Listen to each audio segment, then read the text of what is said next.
Hi, everybody. My name is Dr. Lauren Knickerbocker.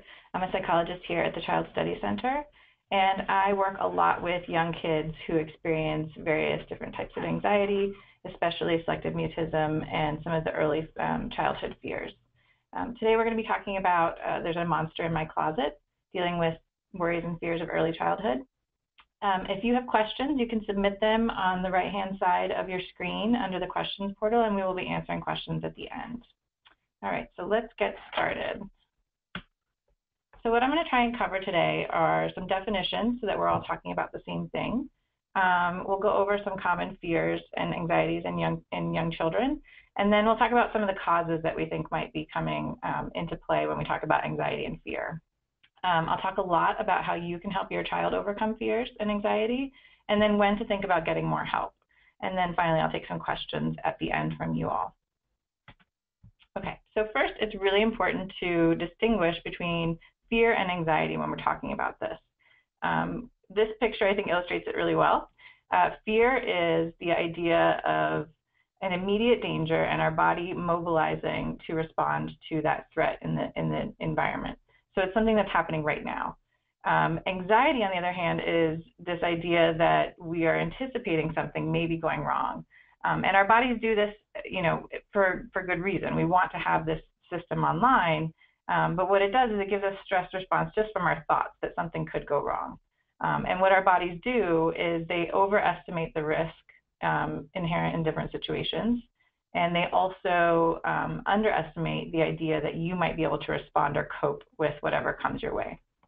So when we talk about anxiety, we're really thinking about not an immediate danger necessarily, but the idea that something could be happening or something could go wrong. So we often say that anxiety is a normal part of our everyday life, and so what do we mean by that? Anxiety is a natural reaction. Fear is a natural reaction. It's adaptive. We need this. It's helpful to be scared and worried so that we, pay attention to laws and rules like stopping at red lights, avoiding dogs who are foaming at the mouth, studying for exams ahead of time instead of winging it. So these are all reasons that we should feel a little bit anxious and plan ahead. It's problematic, though, when it starts to interfere with a child's functioning. So if a child is no longer able to do the things in their daily life that are required of them or that they'd like to do or enjoy, things at school or with friends, with you in the home, if it's affecting relationships or sleep, then we consider it not normal. So what we're really talking about is when you're not functioning well, or when you're avoiding and your life experience is really narrow to a very small number of activities that are enjoyed easily. Kids have lots of fears, and this is totally normal, and it's part of growing up. So we don't want to always pathologize this. We don't always want to make kids feel like there's something wrong with them, or have parents worry about this. So this is just a nice survey that was done of kids between 5 and 16 years of age. This was done over the phone, and parents were asked about any fears that their child might have had in the last year. So you see there's really common ones. Lots of kids are afraid of animals, of shots. A lot of kids are afraid of the dark, especially younger kids under 8, of doctor visits, of things like thunder and lightning. So you see all of these at the end that says particular types of transportation. So these are all fears that tend to be pretty transient, and without doing a whole lot to get rid of them, just giving reassurance and letting your child develop, a lot of these fears will disappear. So where do these fears come from? We generally think of this in 3 different categories. So there's some things about our biology that can lend a child to have more fear or anxiety than another child. So we'll talk about those in a couple minutes. Things about the child rearing environment can actually enhance or promote anxiety in kids, even if we don't mean to do that. And there's also things that we have to think about the immediate context or present circumstances, things like level of stress and support that the child is receiving. So we want to think about all of these things when we're talking about both the common anxiety and fears of young kids as well as the ones that might need more help. So we know that biologically there are some people who have a temperament that is more disposed to feeling anxious or worried. We call it behavioral inhibition. And what it looks like in studies is they do this with infants. They kind of withdraw or avoid novelty or challenge. So original studies did things like shaking a a mobile in front of a baby and seeing kind of how they reacted to that. Were they interested? Did they look at it? Or did they look away or become distressed in any way? We can reliably place kids into categories. So if a child is behaviorally inhibited, we actually can follow them across time, and this tends to stay the case, so it's stable temperament. We've started to look at things biologically that are going on when a child reacts this way, and we've noticed that they look different from kids who are not inhibited. So they have higher heart rate in response to challenge. Their heart rate is less variable. So it's actually helpful if your heart rate can vary based on the challenges presented. And their heart rate goes up much faster than kids who don't have this behavioral inhibition kind of response to challenge or novelty. We see this in about 15 to 20% of kids. And when we follow those kids into childhood, middle childhood, about 18 to 22% of them go on to be diagnosed with an anxiety disorder. So it's not most kids, but it is, I think, a marker that we have to think about. And we know that also these things run in families. So usually when we talk to a child that has anxiety, we can also ask parents, how were you when you were a kid, or what kinds of worries do you have now? And very often family members will say, well, yeah, I'm kind of anxious too. So we want to think about the biology that comes into this. It's not necessarily just learned or just about present circumstances. We also want to think about parenting practices and experiences, meaning there are things that we do as parents that can contribute or actually increase a child's experience of anxiety. So this is really important to think about because these are things we can change about what we're doing. So one of them is the idea of overprotection. And so the problem with overprotection when we're talking about a child who's experiencing fear, even a normal fear like a fear of dogs, is if we keep them away from these negative experiences and protect them and shield them too much, we're sending a message, first of all, that they should be afraid. And we're not letting them go through that experience and recognize that they may have overestimated how bad that experience might be. So when we do this to kids, we actually can increase their feelings of anxiety because they haven't mastered an experience on their own. Similarly, if you're a parent who tends to really look for and scan for threat in the environment, we call this an anxious attention bias, your child does pick up on that. So if you attend to and note harmful stuff in the environment, like be careful climbing up that slide, it's really high, oh, that's really dirty, don't touch that. If you're spending a lot of your time kind of guiding your child through the perils of life, they start to see the world that way too, and they can also grow into an attention bias that is rather anxious. And then the third thing that we do as parents is sometimes we give guidance when it's not needed. So intrusive guidance is the idea that we sometimes provide a lot of hand-holding and we do things for our kids as they're trying to complete them, and we don't let them kind of figure it out with trial and error on their own. And then kids don't really get to learn things on their own, and they don't get to trust themselves that they can do something. It hinders their sense of competence, which can make kids feel really uncomfortable with novelty or new situations where they don't have that guidance. And then finally, we often, again, these are things all parents do a little bit. These are things so that we know from research when they're done a lot can really contribute to a child's feelings of anxiety. But finally, we do use fear to manage behavior and compliance. So don't get out of bed, the boogeyman will get you, or you better watch out, Santa's watching. When we engage a child's sense of fear about something to try and get their compliance or get them to do something we'd like them to do, that can contribute to their overall feelings of anxiety. So we want to try as much as possible not to use that as our tool for getting our kids to listen to us and comply. So those are parenting practices that really matter when we're talking about fear in kids. So we also want to think about what are we asking our children to do right now? What are their circumstances looking like right now? If there's a lot of stress and not a lot of support, then we might see a child reacting with more avoidance or anxiety. One of the things that we find often in kids that are feeling anxious is that there's a high level of demands in their day that can't be met successfully, meaning we're asking them to do a lot of things that they can't master, even with help.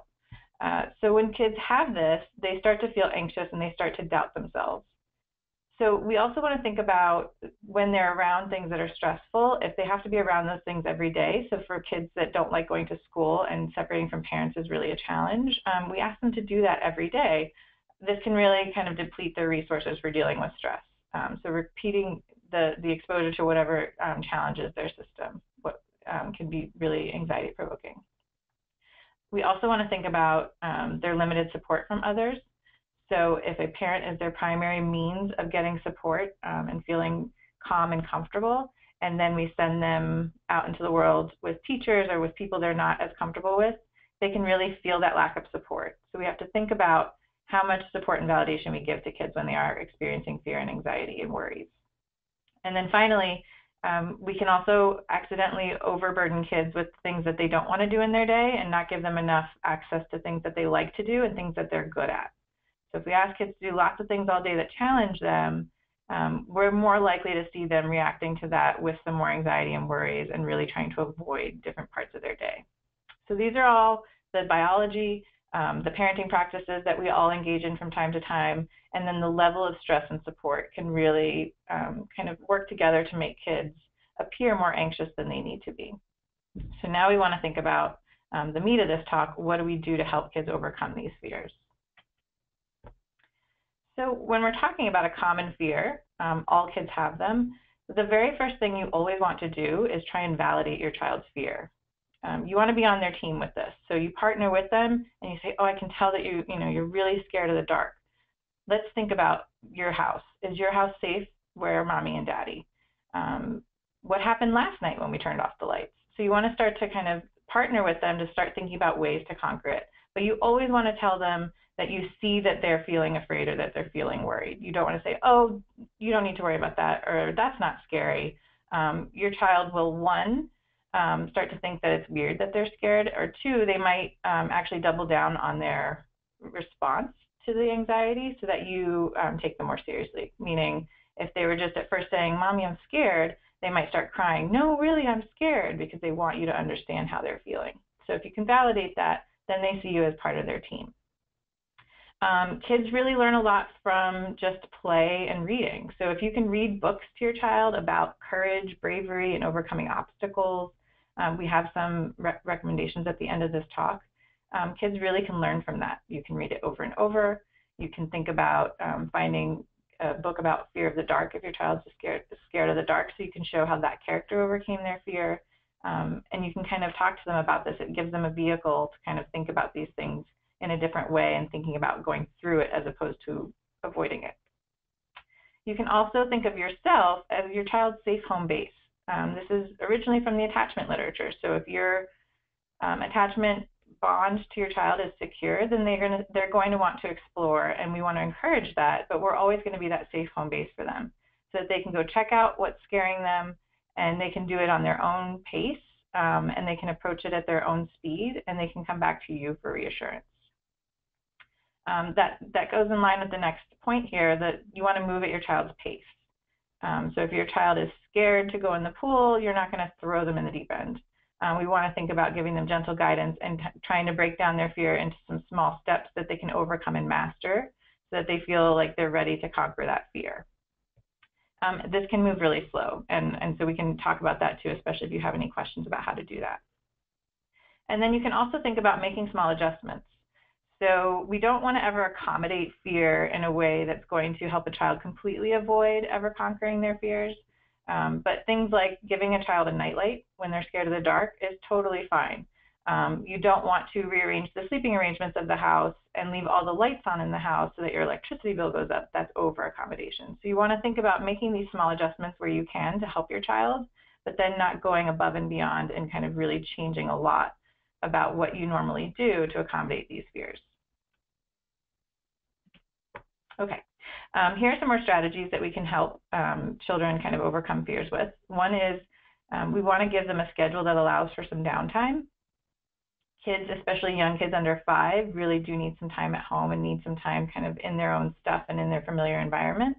Too much novelty, even for a child that's not behaviorally inhibited, is overwhelming and stressful. So we want to give them a time where they have familiarity and downtime. Always try to invalidate when your child says that they're scared or worried about something. Sometimes it can help to make the anxiety itself feel like it's not them, but it's something else that you guys can work against. So you kind of externalize it. Oh, there's that worry butterfly fluttering around your tummy. Let's tell that butterfly to calm down. So giving them kind of some language so they can think of the anxiety as something separate from themselves that they have some control over. It's also really, really helpful to think about giving your child something to do when they feel this way. What we know about anxiety is that it's not only our thoughts, so it's not only anticipating something bad happening, but it's also our physical responses that come up and make us very uncomfortable, like that heart rate that we talked about before. It can sometimes make our stomachs uneasy. It can make our hands sweat. So anxiety is an uncomfortable physical sensation as well, and that's often what people are avoiding when they avoid something that makes them anxious. So teaching kids how to relax their bodies with some body training, and I'll talk about that more in a minute. Some mental training, meaning coming up with some good, helpful thoughts to think when you're worried. So if a child, again, is scared of the dark, they're in bed by themselves, thinking to themselves, mommy's in the next room, or I'm safe here. And having them be able to think about those thoughts actively can sometimes help them remember that they don't have to react to that anxious feeling. We can also help kids to establish a calming mindset, meaning things like taking some slow, deep breaths and starting to think about all the things they like to do, starting to think about all the times they didn't know how to do something and really enjoyed when they learned how to do those things. Having a little bit of a powwow before you do something to help your child kind of come into something with a calm mindset can be helpful. We often talk to kids about the real alarms versus the false alarms. And what we mean by this is our bodies can really react in that fear way when they think something bad is going to happen. So for example, you see a dog across the street, you don't know this dog, and your heart rate starts to kind of pick up, and you think, uh-oh, I'm in danger. That's a false alarm, right? So we want to help kids to understand when do they really need to pay attention to their body's cues, and when do they want to try and calm their bodies down and think of it as a false alarm. And then finally, we want to sometimes provide some steps in what we do in anxiety work here in the clinic. Is we want to provide some steps that are exposures, meaning we think about what the feared object or situation is, and we break it into steps, and we actually move towards that conquering that fear by actually doing all of the things that make us afraid. We do this gradually, and we do this with support. And then finally, we really think about providing that extensive and intrusive guidance and learning how to back off and let kids try things on their own and in their own way. So these are a lot of different ways that you can think about helping your child overcome their particular worries. So relaxation approaches that we talked about in that slide before, so some of the body training, include things like muscle tension relaxation methods. Adults do this a lot, but they've adapted this for kids, and kids can actually follow this and get a lot out of it if you practice it with them. So they can't just learn about it and then pull it out when they need it. So we actually have to practice this with kids a lot. But it's things like feeling the difference between tension and relaxation in our bodies. So we'll tell kids about squeezing the lemon and dropping the lemon, and helping them do that with various parts of their body to kind of get that relaxed state to come on when they have control over it. Kids, it depends on what your kid likes to do, but there are full body approaches, and I also include some links at the end, as well as just selected body parts like our neck or our hands or our legs. Another thing that kids can do and that they really enjoy are things like deep breathing and belly breathing. And so this would involve doing what we can call, I've called them bubble breaths. So bubbles can be a nice way to kind of get kids to breathe this way. I've called them pizza breaths, but it's a slow intake of air in through your nose and then out through your mouth. And what this does is it interrupts that heart rate acceleration, and it really sends a signal to your body that nothing is wrong, and their body can start to kind of come back to baseline. And then finally, giving your child calming thoughts or pictures that they can imagine, like a vacation you went on to focus on when they're feeling nervous, is a great way to kind of get them to, again, engage their minds in something other than the worry. Okay? We do all of these things, again, because we know that we can disengage that feeling of anxiety and that discomfort that comes from it and the avoidance if we approach either the body parts or the thoughts or the actions that we're asking them to take. So we're talking about a lot of things that are going to come up for parents in your everyday life and in your child's everyday life. But sometimes we need to think about when more help might be needed. So one of the signals that your child is dealing with something that they can't quite cope with and that you might need to help more with by learning about strategies from someone like me is that your child is often complaining of physical complaints like stomach aches and headaches. They may even vomit sometimes in some cases. They often think leg hurts or there's injuries going on. If they have any trouble sleeping and they have a good sleep routine and it's still really, really hard for them to get to sleep, that's a signal that maybe you might need to seek some more help or guidance. If your child takes a really long time to calm down after an anxiety-provoking event, so we're talking about, days, even like kind of, hours later still crying about something. If you talk about it, that they cover their ears and get really, really upset all over again, that signals that this is something that's really hard for them and they have no idea how to cope with it.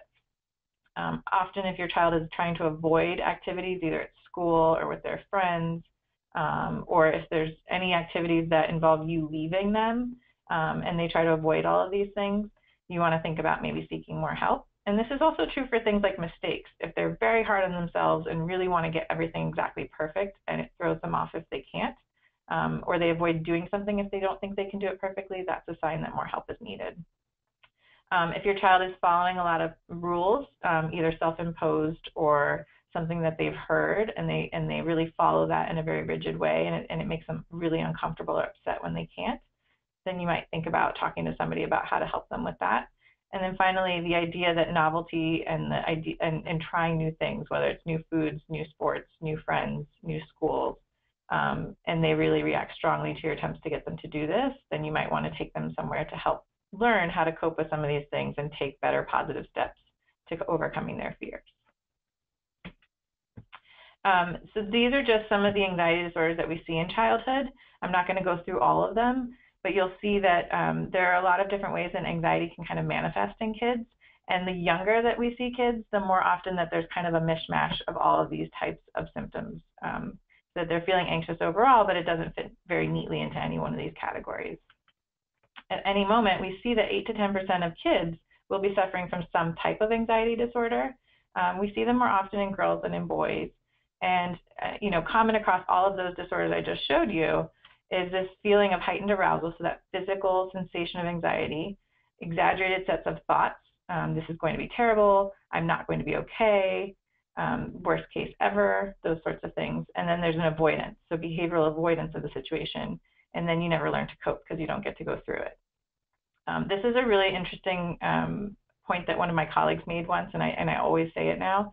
When we think about adult anxiety disorders, when we really talk to people, they are most of the time child and adolescent anxiety disorders that were kind of carried through into adulthood. So when we talk about anxiety, this is something that's long-standing and doesn't tend to go away, and it tends to become more and more of a way of life if we don't address it. If you were to seek more help, generally what it looks like is that you get an evaluation, which would include you and your child. You would fill out questionnaires as well as talk to that person in an interview. And we would want to gather a lot of data to have a good understanding of the fears. So when they started, what kinds of thoughts and feelings go along with them. And we want to think about giving your child some space to talk about it on their own, as well as you to kind of give your observations. And we always go over this in a feedback and treatment planning session and then think about what would be most helpful for you and your family.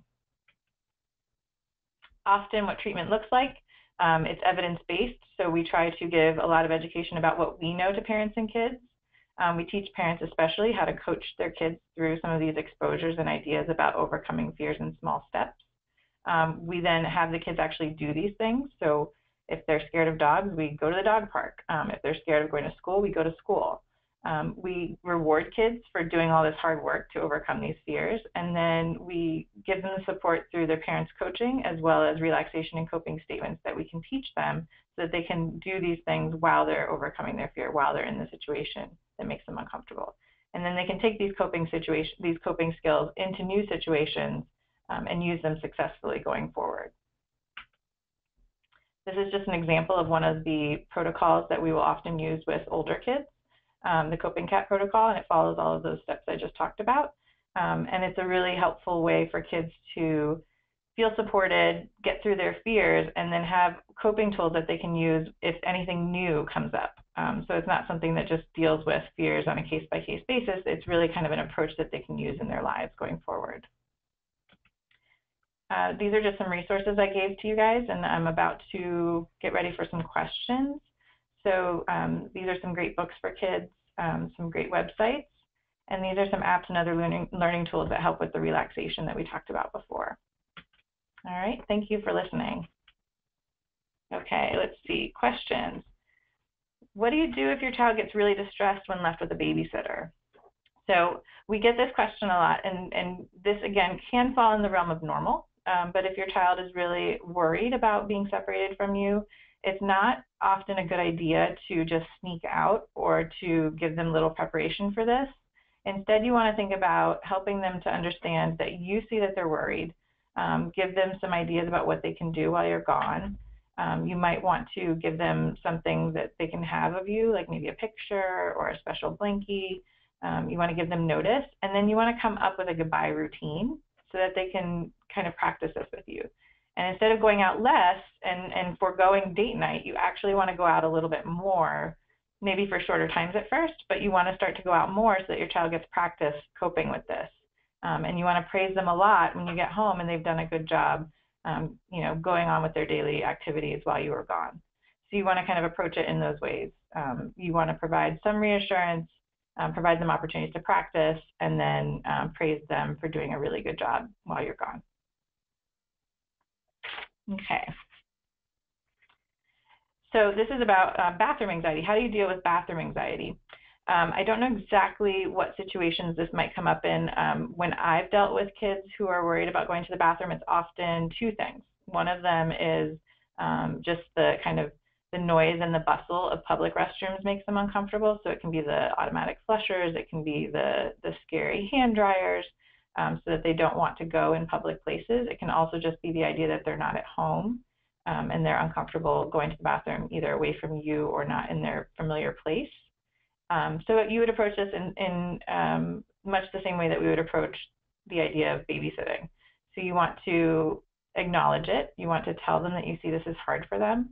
You want to break it down into smaller steps. So maybe just visiting all the bathrooms and all the places that you go while you're running errands. And then you want to give them lots of opportunities to practice going and let them know that you'll be with them, and then gradually step yourself back from how much support you're giving them to try and do those situations. And then if that doesn't work on your own, this is something that we deal with here at Child Study Center if kids need help with that. I hope that answered your question. What if your anxiety is caused by siblings? So they didn't take this webinar. They don't know that they're not supposed to be intrusive or to, rule with fear and those sorts of things.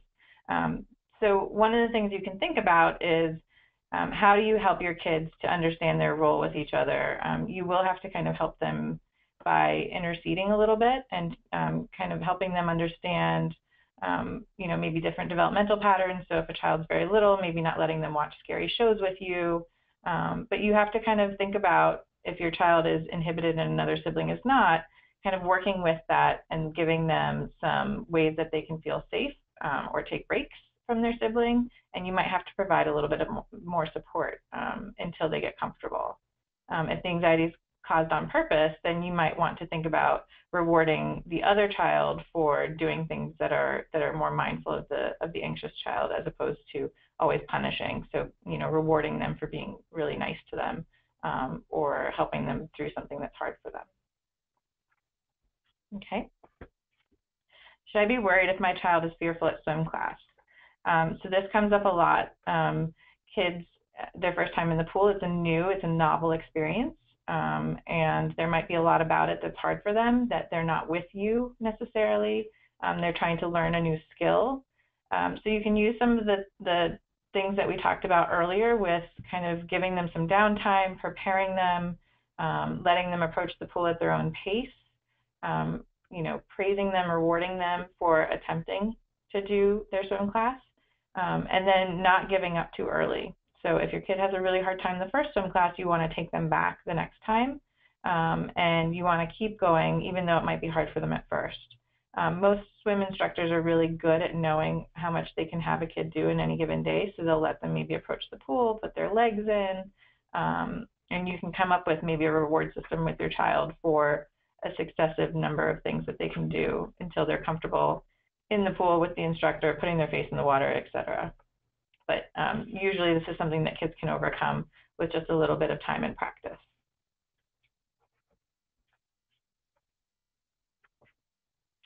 Okay, where can I find a list of qualified specialists to help with anxiety? So this is a really good question. I may be biased, but I think here. So if you want to go to www.nyulangone.org, and we're at the Child Study Center, so it's /CSC. That will list a lot of specialists that work here at the Child Study Center and that work with kids across ages and different types of anxiety. So you can get more information there, and you can call our intake office if you have other questions. Okay, and last question. Some tips for a child who doesn't want to be in the room alone at home. So this also falls in that realm of kind of not wanting to be separated from parents or caregivers. Sometimes it can be things about the dark or things that are kind of common fears with kids. Approach it in the same way that you might approach some of those things. Provide a little bit of adjustment. So maybe they'd like you to call out to them when you go to a different room for a while, and that's okay. But you want to help your child to recognize the overestimation that something bad is going to happen. Give them some ideas about how they can kind of overcome this fear. Let's try and play in your room alone for 2 minutes. And then you set a timer and you go back and you guys have a dance party because you're so proud of them for staying in the room for 2 minutes, and then you extend that time.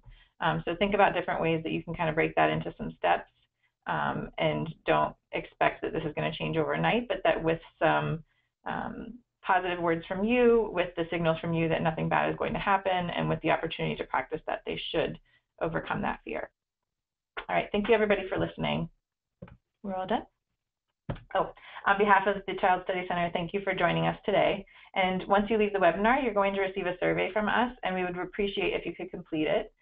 You're also going to receive a follow-up email within a day or two with a link of this recording, and you can watch that anytime you'd like. And we hope you'll join us for our next webinar, which will be Wallflower to Social Butterfly Skills for the Shy Preschooler. And this is going to be Dr. Randy Paktar. Oh, sorry, no, it's not. It's going to be Dylan Gold. That's going to be Tuesday, February 7th at 1 p.m. Thanks again.